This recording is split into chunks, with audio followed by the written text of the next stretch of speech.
Hi, Dr. Pease. Nice How to are see you doing? again. Good, likewise. Thanks. How are you doing? I'm doing really good. I appreciate You're looking fantastic. You really are. Thank you. Fantastic. Well, your help has been great.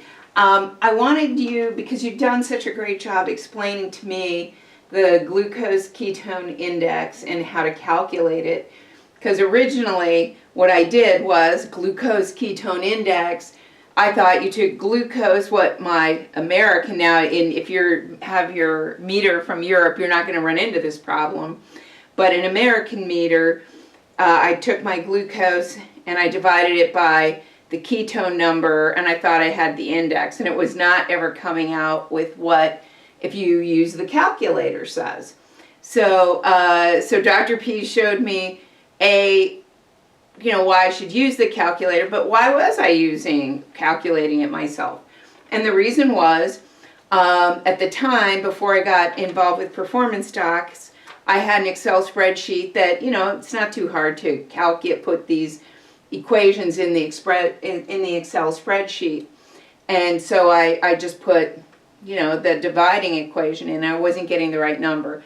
I didn't always want to go to an external calculator to get the number, so I wanted to see what the equation was. So Dr. Pease, if you would explain to my and your followers exactly how the glucose ketone index is calculated, and maybe show us how we can do it, and other people who want to put it in their own Excel spreadsheet. And even if you don't want to put it in your own Excel spreadsheet, you'll see the foundation for how the calculator one does.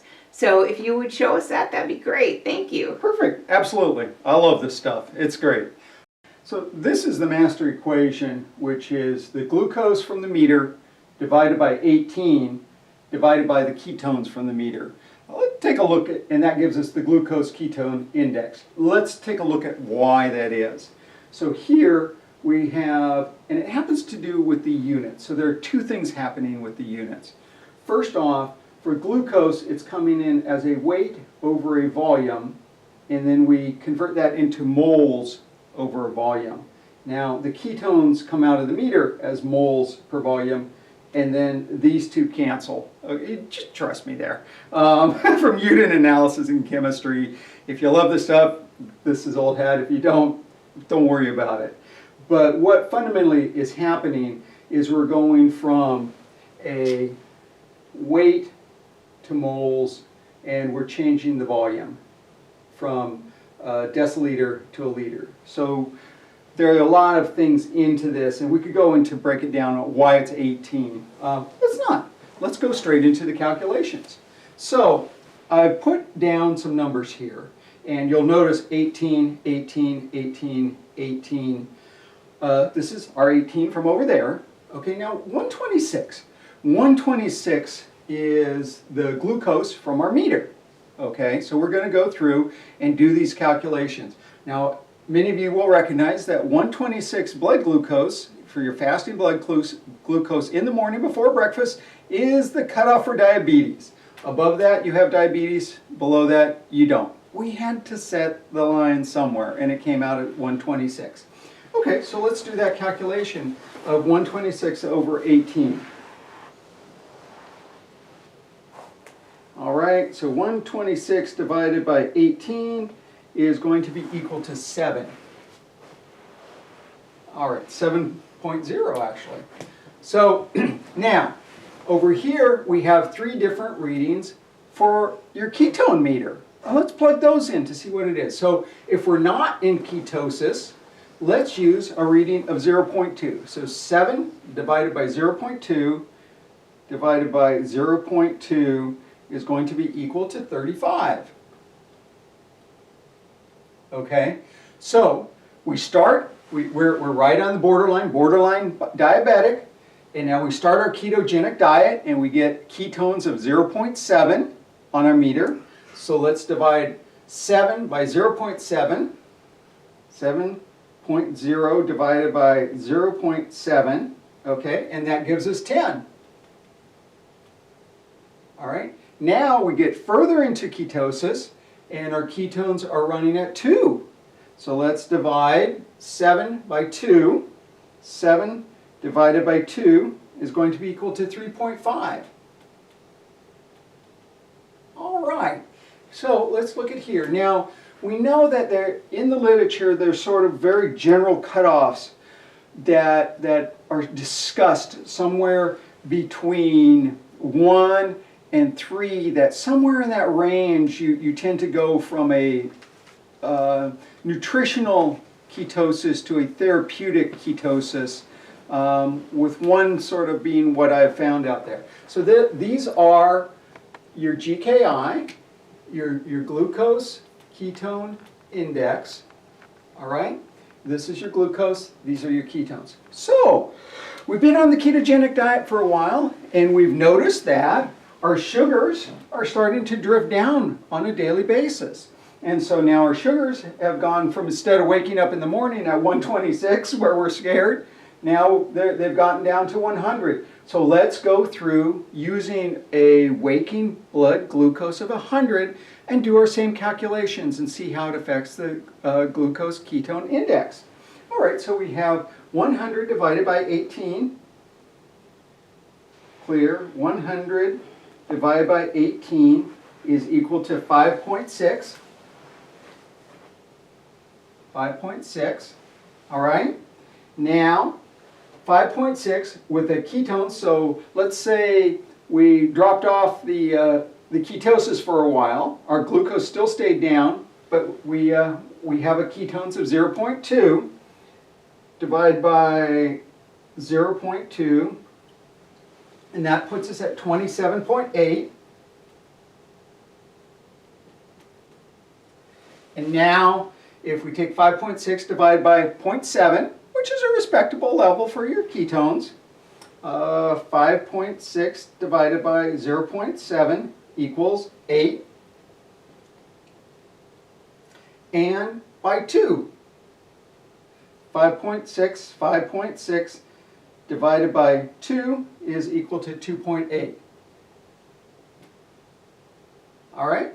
So we're on it a little bit further. We're doing our exercise now because we've dropped the weight. We're feeling really good. We've gone out and got new pants and new shoes, and so now we're at 80.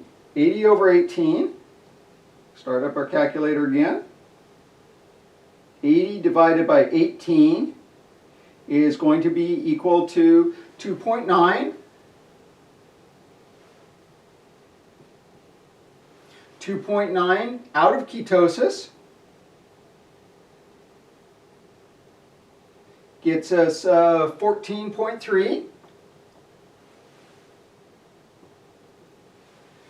Right in ketosis is going to 2.9. 2.9 divided by 0.7 is equal to 4.1.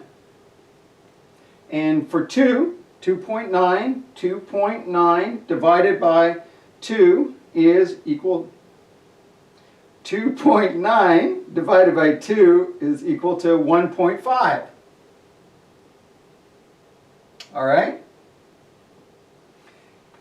Further still, as we get more and more fit, our body becomes more and more conservative of the glucose. It becomes more and more capable of running off from ketones. Let's go down, drop it to 70. 70 divided by 18 is going to be equal to 2.5. All right, 2.5 divided by 0.2 divided by 0.2 is equal to 12.5.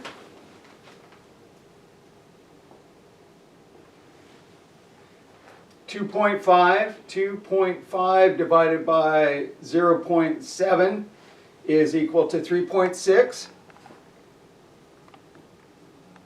And 2.5 divided by 2.0 is equal to 1.3. All right, so let's take a look here at what we have overall. We have a spectrum of very realistic glucoses going from 126, which is borderline diabetes, down to 70. All right?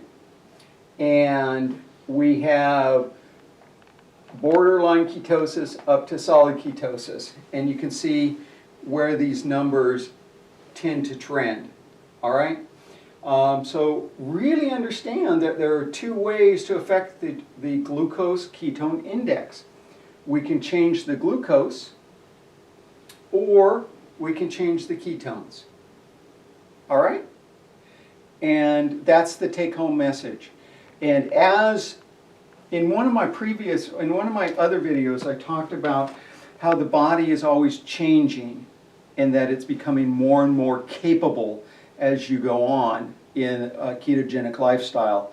And here is an example of expressed objectively in the glucose ketone index of where your body is still changing at the atomic, the molecular, the organelle, the cellular levels. As you start to drop your morning waking glucose, that you see that reflected in your glucose ketone index. And this will continue to happen. In fact, it's kind of interesting. One of the things that has been observed is a refractory, that after you've been on it a while, for some, the glucose in the morning starts to increase. And this is because your body has become so good at preserving glucose in preparation for waking up. What it does is it puts more glucose into your system from internally. That's one of the adaptations that people see after a while. So to think of a ketogenic lifestyle and a ketogenic diet as you drop the weight, your size decreases, and that's it. No.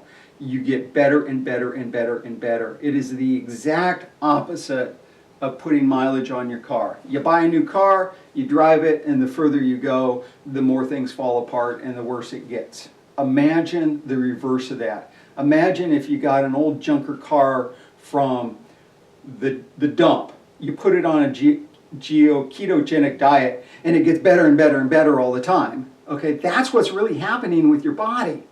It's taken a metabolic system that's been pretty well trashed, and it's getting better and better and better all the time. Okay? Only the body, only living things can do this. And what's really remarkable is that you can do this just by changing what you put in your mouth. That's it. Isn't that miraculous? I mean, that is really fantastic stuff, that you can change things at your cellular and the atomic level of your body just by what you put in your mouth. Blows me away. It really, really does. On the car, you can't do that, okay? So, anyway, you can see what I'd like to emphasize. It's a pretty simple calculation mathematically. You don't have to understand it, but it's easy to do. Just accept it. And the fact that as your glucose decreases and your ketones, you'll get different indexes over here, and you get in the range of about 1 or so. Anyway. Oh, welcome back. I was just so excited. I love it when you talk about how exciting the molecules are, and really what you're eating is changing things on the molecular level, because that is so exciting. I have felt that myself. I did have one question though. So let's say that you're here, you start at 126, and I know there's some variability up and down a couple, but you end up with a 7, but your ketones are going up for a while, but this hasn't changed, just like you've got here. So if you're at 126 for glucose, but your glucose ketone index is getting lower, what does that mean in terms of what you can say about your own personal health? That you're at this 126, and I know it for me, I've seen it too, that this 126 will drop, but sometimes it takes a few days. Like on a fast for me, it can take anywhere from 2 to 4 or 5 days before I see the glucose move. And the ketones, if I'm fasting, start to go up a little more quickly than the glucose seems to go down. But my GKI goes down very quickly. And so what can I take away from that? Okay, good question. You can take away from that's the following. The glucose is a single number. Mm-hmm. The ketones are a single number. Okay? The glucose ketone index are 2 numbers. And so if one's going up and the other's going down, the difference between the two will be greater. And this amplifies that metabolic process. And that's how come it can go from 3.5 or from 35 to 3.5, where this one changes a little bit, this changes a little bit, but this changes quite a bit. That's true. I've seen that. I mean, for me, I've seen it go from 65 to sometimes a day late. Now I'm talking about when I'm fasting. It's different when I'm eating a low carbohydrate diet, but when I'm fasting, it can go from 65 to 35 in a day, and from 35 to, say, the 20s or low 20s in a couple days. And so it's interesting what you said. I've seen, especially on a fast. Yeah, and that's why we use it, is because it's more sensitive. It's a more sensitive reporter of the combination of the glucose and the ketones.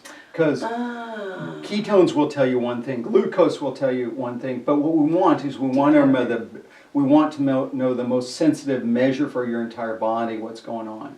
But now you, a while ago, if I recall, you lost a given amount of weight. Yeah. And took some time off. Yes. And then went back, and when you went back, you found that it was a different body. It's true. It was not starting back at the original weight, that it behaved differently. Is that correct? That's absolutely right. And we'll make a video of that so everybody can see exactly what you're talking about. But you're right. The first time I did a long fast, so I did an 18-day fast, and the first 4 days, my glucose dropped really quickly from like 146 to 120. I mean, really in like 4 days. My ketones shot up, my blood pressure went down, was great. Then I took about a 10-day hiatus, the first 4 of which I was good, low carb, high fat, but then, there were about 7 days where it wasn't so good. And then when I started up again, I thought I'd see pretty much the same thing that I saw in the first 4 days. But that's not at all what happened. First off, my blood pressure did not move for about 4 days. It had gotten kind of high, unacceptably high. I mean, it was just tickling the underside of type 2 hypertension.